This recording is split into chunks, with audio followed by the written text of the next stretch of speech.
అదేంటో కానీ బ్రెడ్తో ఏ రెసిపీ చేసినా అదిరిపోతుంది. ఈవినింగ్ టైమ్ స్నాక్స్గా ఏం లేనప్పుడు ఈ విధంగా బ్రెడ్ పకోడా వేసి చూడండి.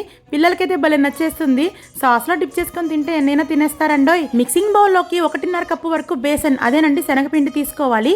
ఈ శనగపిండి వచ్చేసి మేము ఎప్పటి నుంచో విజయ్ గోల్డ్ బ్రాండే యూజ్ చేస్తాము. క్వాలిటీ బాగుంటుందండోయ్. అన్ని గ్రోసరీ స్టోర్స్లో ఈజీగా దొరికేస్తాయి. 1/4 టీ స్పూన్ పసుపు, ఉప్పు, చిటికెడు వంట సోడా, చిల్లీ ఫ్లేక్స్, సన్నగా తరిగిన కరివేపాకు, కొత్తిమీర, పుదీనా, టొమాటో ముక్కలు, ఉల్లిపాయ ముక్కలు వేసేసి ఒకసారి కలిపేసుకొని సరిపడా నీళ్లు వేసుకొని బజ్జీల పిండిలా కలిపేసుకొని సైడ్కి అయితే ఉంచేసుకోండి. ఇప్పుడు మిల్క్ బ్రెడ్ అన్నా బ్రౌన్ బ్రెడ్ అన్నా తీసుకొని 4 పీసెస్ కట్ చేసుకోవాలండి.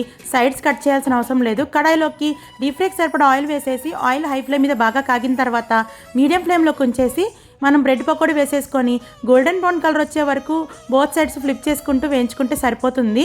వీటిని కంపల్సరీగా టిష్యూ ఉన్న ప్లేట్లోకి తీసుకోండి. అంతే, ఇన్స్టాంట్ బ్రెడ్ పకోడా స్నాక్ ఇట్టే రెడీ చేసేసుకోవచ్చు. పిల్లలకైతే భలే నచ్చేస్తుందండో. విజయ్ గోల్డ్ ప్రొడక్ట్స్ అన్ని గ్రోసరీ స్టోర్స్లో ఈజీగా దొరుకుతాయి. అమెజాన్లో కూడా ఉంటాయండి. మీరు కూడా తప్పకుండా ట్రై చేయండి.